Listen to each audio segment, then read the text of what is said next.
आज हम part second देखेंगे किसका 9.4 का। तो दो टाइप हमने देख लिए थे, ये भी दूसरे टाइप के जैसे ही रहेगा, लेकिन इसमें थोड़ा सा आप कैसे देगा आपको लैंग्वेज में। जैसे आपने देखा होगा डिफरेंशियल इक्वेशन में हमने देखा था, जब एप्लीकेशंस देख रहे थे उसके तो लैंग्वेज में दे रहा था और उसे हम सॉल्व करना पड़ता था। सेम कंडीशन वैसे ही है, ठीक है। और ये उससे बहुत ज़्यादा ईजी है। देखो यहाँ पे क्या है, find the equation of the curve passing through the point 0 0 and whose differential equation is y dash equal to e x into sine x. अब आपको पता है y डैश क्या होता है, d y by d x equal to e x and sine x. बस कुछ भी नहीं करना है, इनका इंटीग्रेशन कर लेना है। ये कैसे होंगे, एक्सपोनेंशियल फंक्शन हो गया और साइन एक्स हो गया, मतलब दो फंक्शन बन गए। तो पार्ट 1 पार्ट 2 करके चेंज कर दोगे, फर्स्ट फंक्शन सेकंड फंक्शन मान के, है ना। तो ये वाला सॉल्व हो जाएगा। तो फर्स्ट फंक्शन किसे, ट्रिग्नोमेट्री को मानोगे और सेकंड ई एक्स को मानोगे, ठीक है। तो ये सॉल्व हो जाएगा। अब देखो आसान है, फिर क्या करोगे, पॉइंट 0 0 रख के सी की वैल्यू निकाल लोगे, ठीक है। जो कि मैंने आपको पहले वाले क्वेश्चन में बताया था, सेम वैसे ही है। सी की वैल्यू निकाल के फिर इक्वेशन नंबर 1 में रख देना, आंसर आ जाएगा। अब देखो सेकंड नंबर,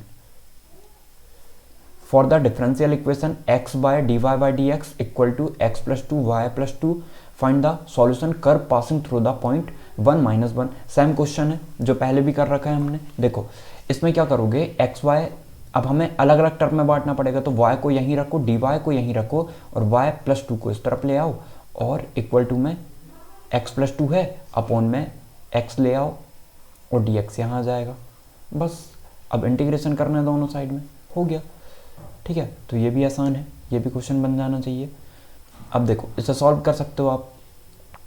अब हम देखते हैं नेक्स्ट क्वेश्चन, क्या कर सकते हो इसे, इस क्वेश्चन को। देखो y इसे सॉल्व करने के लिए थोड़ा सा सोचोगे तो समझ में आएगा। देखो y upon y plus two है, क्या ऐसा कुछ सॉल्व कर सकते हैं, नीचे वाले को मान के ऊपर वाला कैंसिल होगा, क्या नहीं हो सकता। तो क्या करें हम, हमें तो नीचे 2 है तो क्या हम 2 - 2 ऐसे कई क्वेश्चन किए हैं हमने, इस टाइप से बना लें। तो y प्लस टू से y प्लस टू कैंसिल होकर 1 आ जाएगा और -2 upon y plus two log बन जाएगा, लॉग वाई प्लस टू बन जाएगा, ठीक है। तो आई होप आपको बन जाएगा ये क्वेश्चन, नहीं बनता तो पूछ सकते हो। x अपॉन एक्स करोगे 1 हो जाएगा, 2y(x) करोगे तो log x बन जाएगा।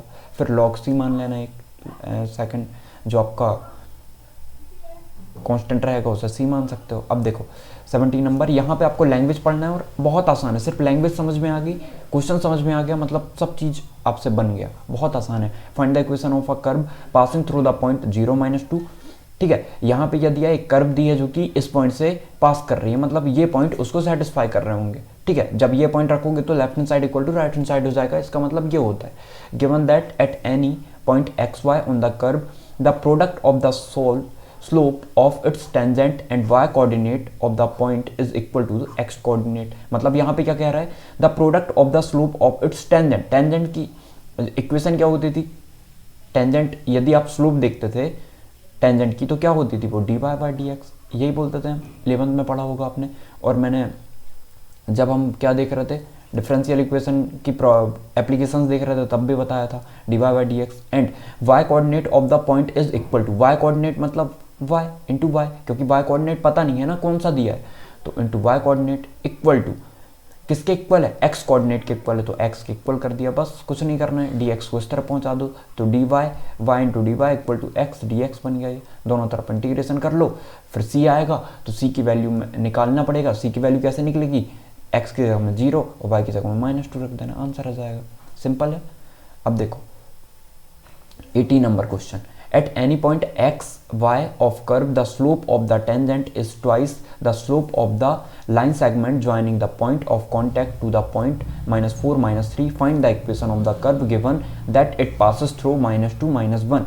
सबसे पहले क्वेश्चन को समझो, the slope of the tangent is twice the slope of the line segment joining the point of contact to the point, ठीक है। अब मुझे बताओ लाइन सेगमेंट का जब भी हम निकाल रहे होते थे तो कैसे निकालते थे, ये x1 y1 होता था और ये x2 y2 होता था। तो हम कैसे निकालते थे, y2 - y1 upon x2 - x1, ऐसे निकाल रहे होते थे। तो सिंपल है, एक पॉइंट को x y मान लो और दूसरे को मान लो, दूसरे को क्या मान सकते हो, या फर्स्ट को जैसे भी मानना चाहो और सेकंड को मान लो -4 -3, ये इस पॉइंट से जा रहा है वो लाइन सेगमेंट। तो ये पॉइंट पता चल गया। अब हमें एक और चीज़ दी है, the slope of the tangent. Tangent की स्लोप जो होती है वो क्या होती है, d y by d x, किसके इक्वल होगा, twice of y two minus y one. कर लेते हैं।